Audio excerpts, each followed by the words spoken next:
Royal education চ্যানেলের পক্ষ থেকে সবাইকে স্বাগত জানিয়ে শুরু করছি আজকের বাংলা ক্লাস। আজ আমরা বাংলা ক্লাসে আলোচনা করব তোমাদের যে একটা সিরিজ চলছে মডেল কোশ্চেন পেপারের ক্লাস 12-এর থার্ড সেমিস্টারের আলোচনাগুলো, তারই আজকে আমরা বাংলার 4 নম্বর যে সেটটা রয়েছে সেটা আজ আলোচনা করব। তো দেখতে থাকো। তো প্রথমে আমরা কি পাচ্ছি, প্রথম প্রশ্ন হচ্ছে, যে প্রাণীটিকে ঘিরে আদরিনী গল্পটির কাহিনী আবর্তিত হয়েছে সেই প্রাণীটি হলো, তোমরা সবাই জানো এটা যে একটা হাতি, কিন্তু হাতি হলেও এখানেও একটা খেয়াল রাখতে হবে, যদি অপশন এখানে হাতি থাকতো, এখানে কিন্তু একটা অপশন কি রয়েছে, হস্তিনী রয়েছে। তাহলে হাতি আর হস্তিনী দুটো যদি থাকতো তখন তোমরা কি করতে, তখন কি তোমরা হাতি করতে?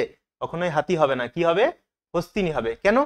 আমরা দেখেছি যখন কি করা হলো, জয়রাম মুক্তার যখন হাতি কেনার জন্য লোক পাঠালো, তখন খবর পাওয়া গেল যে হাতিটা পাওয়া যাচ্ছে একটা মাদি হাতি, একটা বাচ্চা মাদি হাতি। তাহলে মাদি হাতি যদি হয় তাকে আমরা কি বলবো, তাকে আমরা অবশ্যই বলবো হস্তিনী। তাহলে উত্তর হবে হস্তিনী।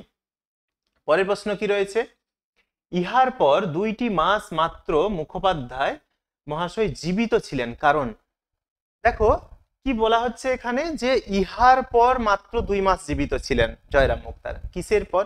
যখন আদরিনী মারা গেল, আদরিনী হাতিটি যখন মারা গেল, সেই মারা যাওয়ার পর মাত্র 2 মাস জীবিত ছিলেন জয়রাম মুক্তার। তো তিনি কেন জীবিত ছিলেন 2 মাস, তো কারণটা কি বলা আছে এখানে, দেখো কি কি বলা আছে।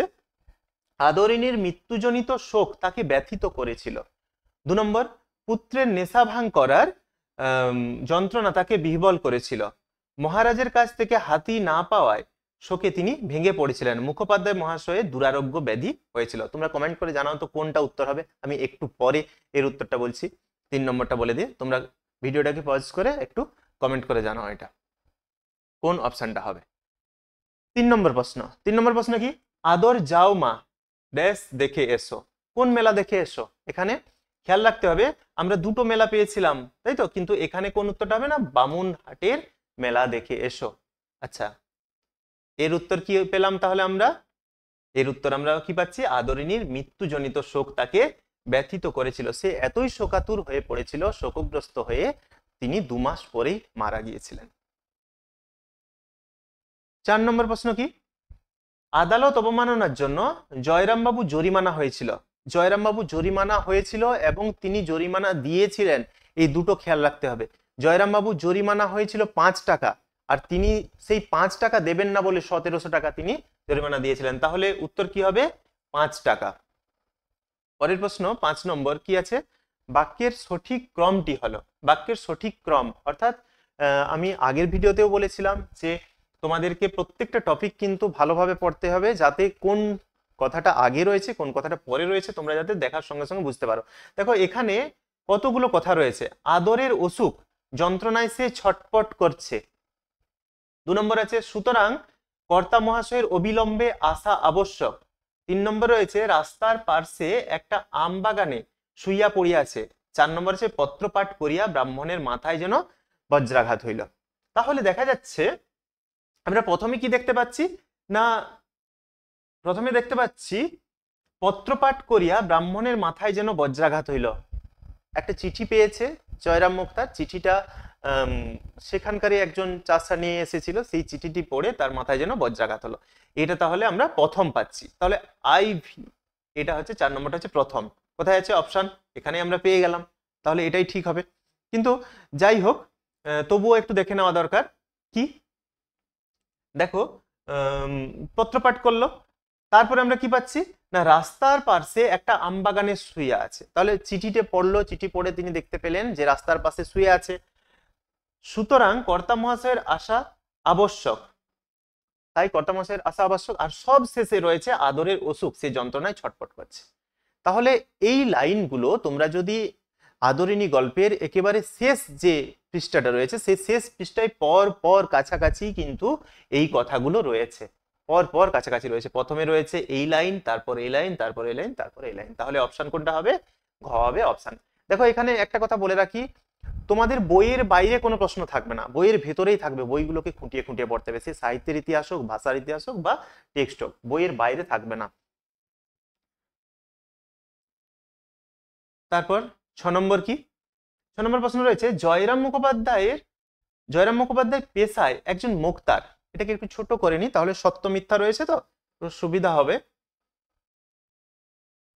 কি রয়েছে দেখো, জয়রাম মুখোপাধ্যায় পেশায় একজন মোক্তার, এটা ঠিক কি ভুল? পেশায় তিনি কি মোক্তার ছিলেন না ডাক্তার ছিলেন? মোক্তারই ছিলেন। তাহলে এটা ঠিক। জয়রাম মুখোপাধ্যায়ের বয়স 45 বছর, আমরা দেখেছি জয়রাম মুখোপাধ্যায়ের বয়স 50, তাহলে এটা ভুল, তাই তো। জয়রাম মুখোপাধ্যায়ের আদিবাস যশোর জেলায়, বাংলাদেশের যশোর জেলায়, এটাও সত্য ঘটনা, তাহলে এটাও ঠিক। যৌবনকালে জয়রাম মুখোপাধ্যায় রীতিমতো বদরাগী ছিলেন, বদরাগী ছিলেন, এটাও ঠিক। তাহলে আমরা কি কি পাচ্ছি? সত্য মিথ্যা সত্য সত্য, অপশন দেখে নাও, সত্য মিথ্যা সত্য সত্য, প্রথম অপশনটাতেই আমরা পেয়ে গেলাম এর উত্তর, কয়ের অপশনটাতে। তারপর দেখো কি বলছে, বলা হচ্ছে 7 নম্বর প্রশ্নে, কল্যাণী দ্বাদশ বর্ষে পদার্পণ করিয়াছে। কল্যাণীর বয়স হয়ে গেছে কত? 12 বছর। কল্যাণী কে? এখানে তোমাদের মনে রাখা উচিত যে কল্যাণী হচ্ছে জয়রাম মুক্তারের বড় ছেলের মেয়ে কল্যাণী। তো সেই কল্যাণী দ্বাদশ বর্ষে, অর্থাৎ তার 12 বছর বয়স হয়েছে, শীঘ্রই তাহার বিবাহ না দিলে নয়। এখানে আমরা একটা সমাজের রীতি পাই যে অনেক ছোট বয়সে, তোমরা ক্লাস 11-এ দেখেছো, সেখানে খেন্তির বিয়ে দেওয়ার জন্য কত তৎপর ছিল, খুব কম বয়সে 12-14 বছর বয়স যখন হয়ে যাচ্ছিল। এখানে আমরা কল্যাণীর বিয়ে পাচ্ছি, যে তাকে 12 বছর বয়স হয়ে গেছে, তাই তার বিয়ে না দিলে নয়, বিয়ে দিতেই হবে তাকে। তাহলে উপরোক্ত বিবৃতি দুটির সাপেক্ষে নিম্নলিখিত বিকল্পগুলি থেকে সঠিক উত্তরটি নির্বাচন করো। কি বলছে? বিবৃতি 1 ও বিবৃতি 2 পরস্পর বিরোধী। বিরোধী তো নয়, কারণ হচ্ছে তার বয়স 12 বছর হয়েছে বলেই তাকে বিয়ে দিতে হবে। বিবৃতি 2 বিবৃতি 1 এর কারণ, বিবৃতি 1 সত্য কিন্তু বিবৃতি 1 মিথ্যা, পরস্পর সম্পর্কযুক্ত। কোনটা হবে না? 12 বছর বয়স হয়েছে বলেই তাকে বিয়ে দিতে হচ্ছে, তাহলে আমরা করে নেব কোনটা উত্তর? খ। পরের প্রশ্ন কি বলা আছে, এটা ছোটই থাক, দেখো দেখতে সুবিধা হবে তোমাদের।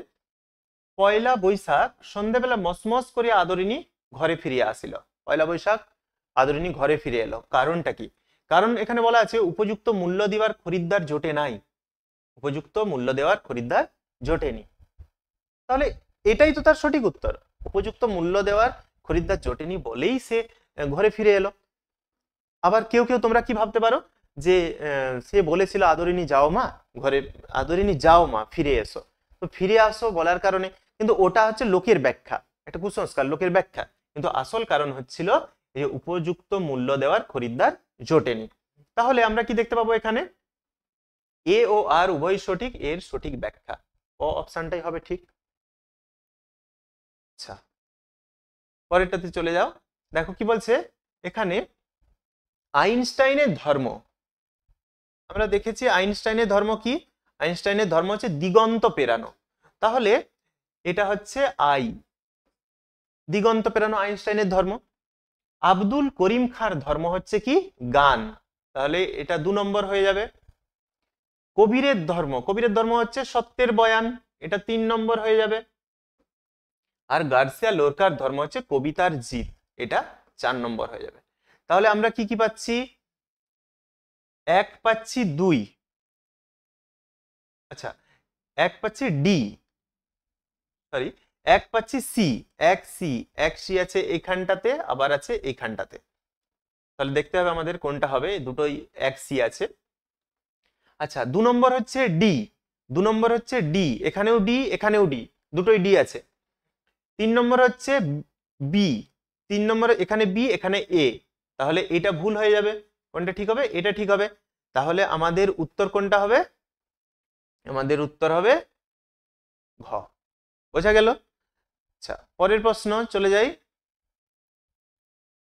কি বলা আছে দেখো, তবে কেন, তবে কেন অন্য ভাবাই তোমাকে, কি ভাবাই তোমাকে? অন্য কি? উত্তর দাও, কমেন্টে লেখো কি?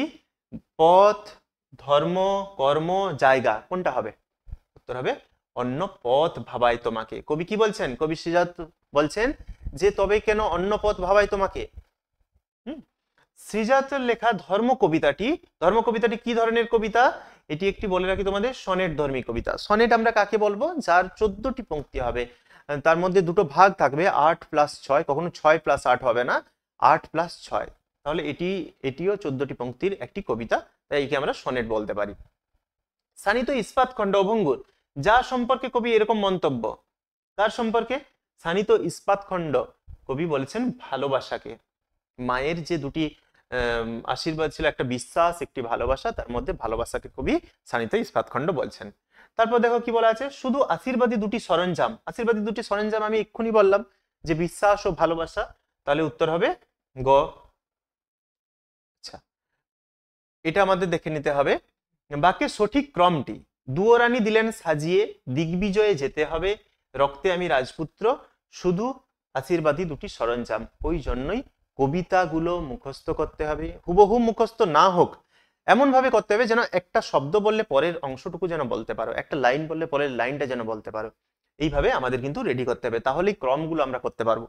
তো দেখো কি বলা আছে, প্রথমেই আমরা কবিতায় পাই রক্তে আমি রাজপুত্র, এটা প্রথমে, তাহলে 3 নম্বর হবে প্রথমে, অর্থাৎ এই দুটোর মধ্যে কোনো একটা হবে, হয় এটা নয়তো বা এটা। এখানে তো 3 নম্বর নেই, কবিতার প্রথম লাইনে যেহেতু আমরা এটা পেয়েছি, তাহলে এটা হবে প্রথমে। তারপরে কি, রক্তে আমি রাজপুত্র, তারপরে আছে কি দিগ্বিজয়ে যেতে হবে। দিগ্বিজয়ে যেতে হবে, তার জন্য কি করলেন না, তার জন্য দুয়োরানী দিলেন সাজিয়ে, তাহলে প্রথমে হবে 3, তারপরে হবে 2, তারপরে হবে 1, 3 2 1, আর সবশেষে হবে কি 4। তাহলে উত্তর হয়ে যাবে খ অপশনটা। তাহলে ঘ হবে না, কোনটা হবে? খ হবে অপশন। আচ্ছা, এখানে দেখো কি বলা আছে, দিগ্বিজয়ের রূপকথা কবিতানুসারে জাদু অশ্ব সম্পর্কে কোন বিকল্পটি সঠিক? জাদু অশ্ব, যে ঘোড়াটা, জাদু ঘোড়াটা, তার সম্পর্কে কোন কথাটি সঠিক? দেখতে পাচ্ছি আমরা জাদু অশ্ব বলা হচ্ছে কাকে? মরুপথে উট, মরুপথে জাদু অশ্ব কি হয়ে যায়? উট হয়। ঠিক, মরুভূমিতে কি দরকার? উট দরকার। আকাশে কি দরকার? পুষ্পক রথটাই দরকার, তাই তো। সিন্ধু জলে কি দরকার? সপ্তডিঙার দরকার। তেপান্তরে দরকার পক্ষীরাজের ঘোড়া। তাহলে আমরা এই অপশনটাতে ঠিক পাচ্ছি। তাহলে প্রথমেই যদি ঠিক পেয়ে যাই, পরের গুলো ভাবারই কিছু না, শুধু আমাদের একটু চেক করে নিতে হবে পরের গুলো। এখানে কি বলা আছে? আকাশে, এখানে বলা আছে পক্ষীরাজ, আকাশে কি পক্ষীরাজ? আকাশে তো রথ দরকার, পুষ্পক রথ। তারপর কি আছে? এখানে বলা আছে মন্ত্রপুত অসি, বিশ্বাস দেওয়াই নেই। মরুপথে কি হয়? উট, ভালোবাসা, কিছুই বলা নেই। খরজুরের দ্বীপ, আকাশে পুষ্পক, মরুপথে উট, সিন্ধু জলে সপ্তডিঙা, ঠিক লাগছে না। তো তাহলে কোনটা উত্তর হবে? উত্তর হবে ক। তারপর দেখো স্বামী বিবেকানন্দের বাংলা ভাষা থেকে কি বলা আছে, উদ্বোধন পত্রিকাটি, উদ্বোধন পত্রিকাটি কবে প্রকাশিত হয়? পত্রিকার সম্পাদক কে, পত্রটি তিনি কবে লেখেন, তিনি কবে লিখেছিলেন?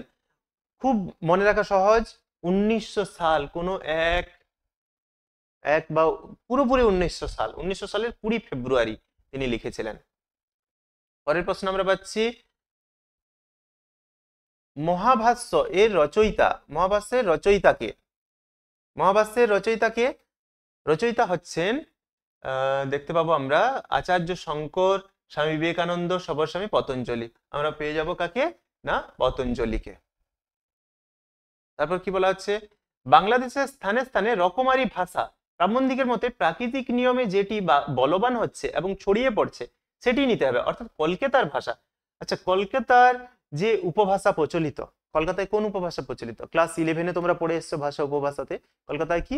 রাঢ়ী। আমাদের উপভাষা 5টি, রাঢ়ী, বঙ্গালী, বরেন্দ্রী, কামরূপী, ঝাড়খণ্ডী। তার মধ্যে কলকাতা অঞ্চলের যে ভাষা, তাকে আমরা কি বলি, যে উপভাষা, তাকে আমরা বলবো অবশ্যই রাঢ়ী উপভাষা। অর্থাৎ রাঢ়ী উপভাষা কোনটা? আমরা যে বাংলা ভাষায় কথা বলি, যেটা প্রকৃত বাংলা ভাষা, যেটা আমরা বইতে পাঠ করি, সেই ভাষাটাই রাঢ়ী। আচ্ছা, পরের প্রশ্ন কি বলা আছে, স্বামীজির মতে বিদ্বান এবং সাধারণের মধ্যে একটা অপার সমুদ্র দাঁড়িয়ে গেছে। বিদ্বান এবং সাধারণের মধ্যে একটা অপার সমুদ্র দাঁড়িয়ে আছে। যে বিদ্বান, যে পণ্ডিত, সে আর সাধারণ লোকজন আমাদের মতো, তাদের মধ্যে একটা সমুদ্র, একটা দূরত্ব তৈরি হয়েছে, সমুদ্র দাঁড়িয়ে গেছে। এর কারণটা কি? আমাদের দেশে প্রাচীন কাল থেকে সংস্কৃত সমস্ত বিদ্যা সীমাবদ্ধ ছিল। আমাদের দেশের সমস্ত বিদ্যার মূলে ছিল সংস্কৃত। সংস্কৃতকে কেন্দ্র করে বাকি ভাষাগুলো রচিত হতো। তাই কি হয়েছে, যারা বিদ্বান লোক তারাই পাঠ করতে পারতো। তো এটাই এর মূল কারণ। কি বলা আছে, এ এবং আর উভয় সঠিক, এবং এর সঠিক ব্যাখ্যা, এটা এর সঠিক ব্যাখ্যা নয়, এটি ভুল, এটি ভুল, কোনোটাই ভুল নয়, সবই তো সঠিক এবং তারই সঠিক কারণ। তাহলে অপশন ক হয়ে যাবে উত্তর। বোঝা গেল? আচ্ছা, কোথাও কিছু সমস্যা থাকলে কমেন্ট করে জানাও একটু। আচ্ছা, বিবৃতি কি বলা আছে? ভাষা ভাবের বাহক। ভাষা হচ্ছে ভাবের বাহক। ভাবই প্রধান, ভাষা পরে। আগে ভাব, পরে ভাষা। দেখো কি বলছে, উপরিক্ত বিবৃতি দুটির সাপেক্ষে নিম্নলিখিত বিকল্পগুলি থেকে সঠিক উত্তরটি নির্বাচন করো। বিবৃতি 1 এবং 2 পরস্পর বিরোধী। এটা কি বিরোধী? এটা তো বিরোধী নয়। ভাষা তো ভাবের বাহক। এর সঠিক কারণ, বিবৃতি 1 সত্য কিন্তু বিবৃতি 2 মিথ্যা। বিবৃতি 1 ও বিবৃতি 2 উভয় সত্য এবং পরস্পর সম্পর্কযুক্ত। আমরা সঠিক উত্তর পাচ্ছি ঘ তে। আচ্ছা, এটা তোমরা সবাই জানো। পরের প্রশ্ন 21-এর যে প্রশ্ন, পোর্টরাজ গল্পটির অনুবাদক কে? এটা অবশ্যই আমি চাইবো তোমরা কমেন্ট করে জানাও কে। আমি কিছুক্ষণ পরে এর উত্তর দিচ্ছি, তোমরা এখন কমেন্ট করে জানাও যে এর অনুবাদক কে। সুভাষ মুখোপাধ্যায়, অনিন্দ সৌরভ, মানবেন্দ্র বন্দ্যোপাধ্যায় নাকি সুনন্দন চক্রবর্তী? কোনটা তোমরা কমেন্ট করে অবশ্যই জানাও। আচ্ছা, একটু পরে আসছি আমি এটাতে। 22 নম্বর প্রশ্নটা আগে বলি। একটা সময় না, সব সময় বেজন্মাটা আমাদের সাবমন্নি করছে। বেজন্মাটা হলো এখানে পোর্টরাজের স্ত্রী, সে বলছে যে আমাদের বেজন্মাটা কি করছে না, সাবমন্নি করছে। তাহলে বেজন্মাটাকে, বেজন্মাটা হচ্ছে একটা কাক। একটা কাক নিম গাছে ডেকে যাচ্ছিল, সে তাকেই বলা হচ্ছে যে সাবমন্নি করছে। আচ্ছা, আগের উত্তরটা বলে দিই। পোর্টরাজ গল্পটির অনুবাদক হলেন সুনন্দন চক্রবর্তী। তোমাদের উত্তরের সঙ্গে মিলেছে? আচ্ছা, দেখো, ধুয়ে মুছে আগুন বানানোর জন্য, ধুয়ে মুছে আগুন বানানোর জন্য। আচ্ছা, আমি উত্তরটা বলেই ফেললাম। ধুয়ে মুছে কি বানানোর জন্য? উত্তর হবে কি? আগুন বানানোর জন্য। পরের প্রশ্ন দেখো, বলছে রোসো আমার জন্য দাঁড়াও। এই যে রোসো শব্দটির কথাটির অর্থ কি? তোমরা রোসো শব্দটা বহু জায়গায় পেয়েছো, শুধু একটু খেয়াল করো। তোমরা যখন ছোটবেলায় পড়তে, ক্লাস সম্ভবত খেয়াল হচ্ছে না 7 বা 8-এ, কোথাও চিন্তাশীল বলে গল্প একটা পড়েছিলে। সেখানে চিন্তাশীল, তাকে সে কি বলছে? রোসো। রোসো অর্থাৎ কি? অপেক্ষা করো, একটু অপেক্ষা করো। তাহলে এখানে উত্তরটা কি হয়ে যাবে? অপেক্ষা করো। পাবলো নেরুদা হলেন, এটাও তোমরা ক্লাস 10 থেকে পড়ে আসছো, পাবলো নেরুদা হলেন চিলীয় কবি অর্থাৎ চিলিয়ান কবি। বহুস্বরিতা তত্ত্বটির প্রবক্তা কে? মিখাইল বাখতিন। কোনোটা প্রশ্নই কিন্তু, ভাষা বলো বা যেখানেই বলো, কোনোটা প্রশ্নই তোমাদের বইয়ের বাইরে আসবে না। যতগুলো ভাষা তত্ত্বের যতগুলো উদাহরণ, সব তোমরা বই থেকে ভালো করে করবে, অবশ্যই কমন পাবে। দেখো কেন বলছি ওই কথাটা, এটাতে তার উদাহরণ দেখো। রবীন্দ্রনাথ ঠাকুরের চোখের বালি উপন্যাসের সঙ্গে শেষের কবিতা উপন্যাসের শৈলীর যে তফাৎ, তা আসলে নির্ণয় করে। কি কি বলছে? চোখের বালি আর হচ্ছে শেষের কবিতা, দুটোই রবীন্দ্রনাথ ঠাকুরের উপন্যাস। দুটো রবীন্দ্রনাথ ঠাকুরের উপন্যাস হলেও তাদের মধ্যে তফাৎটা কোথায়? ধ্বনির সমাবেশের দ্বারা, প্রমুখনের দ্বারা, না মূল্যায়ন ভিত্তিক শৈলীর দ্বারা, নাকি বর্ণনামূলক শৈলীর দ্বারা? মনে রাখতে হবে বর্ণনামূলক শৈলীর দ্বারা। এক্ষেত্রে দেখো তোমাদের বলে রাখি, শৈলী দু প্রকারের হয়। শৈলী বিজ্ঞান দু প্রকার, একটা বর্ণনামূলক এবং একটা অভ্যন্তরীণ যে অর্থ রয়েছে সেটা। তাহলে এখানে বর্ণনামূলক হবে। কেন বর্ণনামূলক হবে? এত বিশাল ব্যাখ্যা তোমাদের জানার থেকে আমি বলবো, এই যে তোমাদের মনে হতে পারে চোখের বালি শেষের কবিতা না দিয়ে রবীন্দ্রনাথ ঠাকুর অন্য কোনো উপন্যাস দিতে পারতো, গোরা দিয়ে দিতে পারতো, গোরা দিয়ে দিতে পারে পরীক্ষার সময়, তাহলে তোমাদের খুব সমস্যা হয়ে যাবে। কিন্তু না, এত ভয় পাওয়ার কিছু নেই। রবীন্দ্রনাথের যতগুলোই উপন্যাস থাকুক না কেন, তার মধ্যে অন্য কোনো উপন্যাস দেবে না। তোমাদের দেখবে ভাষাতত্ত্বের তোমাদের যে বইটা রয়েছে ভাষা বিজ্ঞানে, সেটা তোমরা বের করবে, দেখবে পরিষ্কার করে এই লাইনটা লেখা আছে, পরিষ্কার করে লেখা আছে। তাহলে দেখবে যে বইয়ের বাইরে কিচ্ছু আসছে না। আমি আজ প্রথম থেকে বলে আসছি ক্লাসে যে বইয়ের বাইরে কিছু আসবে না। এইরকম উদাহরণগুলো দেখলে তোমাদের মনে হতেই পারে যে চোখের বালি না দিয়ে অন্য যে কোনো উপন্যাস থাকতে পারতো রবীন্দ্রনাথ ঠাকুরের। কিন্তু এই দুটো কেন থাকলো? কারণ হচ্ছে এই দুটো উদাহরণ তোমাদের বইতে দেওয়া আছে। এর উত্তর কোনটা হবে? বর্ণনামূলক শৈলী। আচ্ছা, পরের প্রশ্ন দেখো কি বলছে। পরের প্রশ্ন বলা আছে, ছোট করে নি, দেখতে সুবিধা হবে তোমাদের। বলা আছে লেড এর পুরো নাম কি? চমস্কি বলেছেন লেড এর পুরো নাম হচ্ছে ল্যাঙ্গুয়েজ অ্যাকুইজিশন ডিভাইস। তাহলে ল্যাঙ্গুয়েজ অ্যাকুইজিশন ডিভাইস ঘ। এখানে বলে রাখি, এই যে ডিভাইস শব্দটি তিনি পরে পরিবর্তন করে দেন। ডিভাইস শব্দটি পরে পরিবর্তন করে, ডিভাইস শব্দের অর্থ কি? অর্থ হচ্ছে যন্ত্র। তো এই যন্ত্রের জায়গায় তিনি কি করেন? তিনি বলেন যে এটা আমাদের কি করতে হবে? না পদ্ধতি করে নিতে হবে? যন্ত্রের জায়গায় কি পদ্ধতি, তাহলে ডিভাইসের জায়গায় তিনি লিখে দেন কি সিস্টেম, ল্যাঙ্গুয়েজ অ্যাকুইজিশন সিস্টেম, এটা খেয়াল রাখতে হবে। তো এখানে ল্যাডের সম্পূর্ণ নাম থাকতে পারে প্রশ্নে, এই তত্ত্বের প্রবক্তাকে থাকতে পারে, আবার কি থাকতে পারে না চমস্কি পরবর্তীকালে এর ডিভাইস পরিবর্তন করে কি রাখেন, মনে রাখতে হবে সিস্টেম, অর্থাৎ ডিভাইস অর্থাৎ যন্ত্র, সিস্টেম অর্থাৎ পদ্ধতি। বুঝতে পারলে? আচ্ছা, তারপরে পরের প্রশ্নে চলে যাই আমরা। এক ভাষার শব্দ অন্য ভাষার ব্যাখ্যা হলে তাকে আমরা কি বলি? এক ভাষা অন্য ভাষায় গেলে তাকে আমরা বলি দ্বিভাষিকা। দেখো অপশন দ্বিভাষিক অভিধান। আচ্ছা, এখানে একটু ছোট্ট করে নি, সুবিধা হবে বুঝতে, অপশনগুলো যাতে তোমরা দেখতে পারো। দেখো কি বলা আছে, পার্শ্বিক ধ্বনি। আমি একদিন তোমাদের ক্লাস করেছি, এছাড়া তোমাদের একটা ধ্বনি সংক্রান্ত একটা ভিডিও এই আমাদের চ্যানেলে দেওয়া আছে, সেটা তোমরা দেখে নিলে এই ধ্বনিটা তোমাদের কাছে পরিষ্কার হয়ে যাবে। আমরা বাকযন্ত্রের কোথায় কি আলোচনা, মানে কোথায় কোন ধ্বনি আলোচনা করছি কিভাবে, তোমরা ধ্বনির ভিডিওটা একটু দেখে নাও, দেখবে এটা পরিষ্কার হয়ে যাবে। তো দেখো তবুও এখানে আলোচনা করে দিই পার্শ্বিক ধ্বনি। পার্শ্বিক ধ্বনি আমরা কাকে বলবো?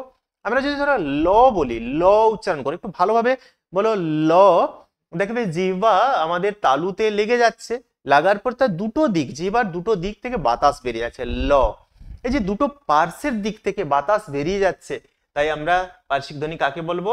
না ল কে বলবো। তারপর দেখো কম্পিত ধ্বনি। কম্পিত ধ্বনি কোনটাকে বলবো? আমরা যদি উচ্চারণ করি র, র বললে দেখবে আমরা তো বাঙালি তাই অতি সহজে উচ্চারণ করে ফেলছি, কিন্তু তুমি একটু বেশিক্ষণ ধরে র বলো, দেখবে জিভ তোমার কাঁপছে, তাই একে আমরা কি বলবো? কম্পিত ধ্বনি বলবো। তাহলে কম্পিত ধ্বনি কোনটা?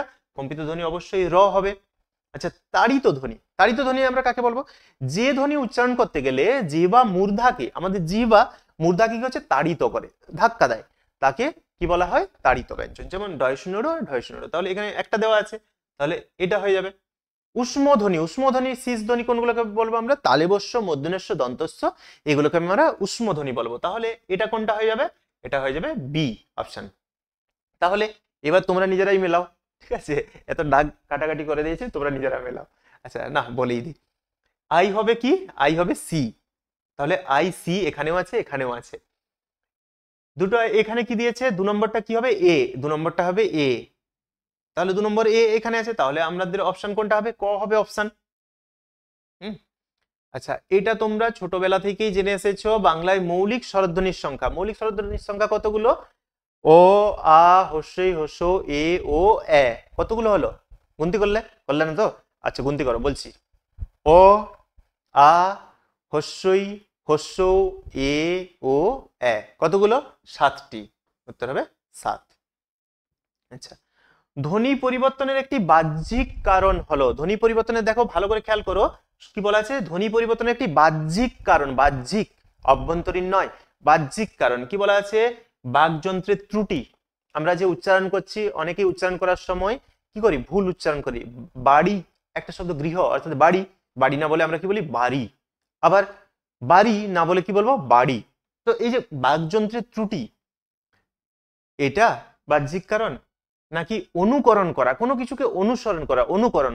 বৃষ্টি পড়ছে, খাঁ খাঁ মাঠ, বৃষ্টি পড়ছে ঝমঝম, এই যে ঝমঝম, খাঁ খাঁ, এইগুলো কি? এগুলো হচ্ছে অনুকরণ। তো অনুকরণের ফলে ধ্বনি পরিবর্তন হয়।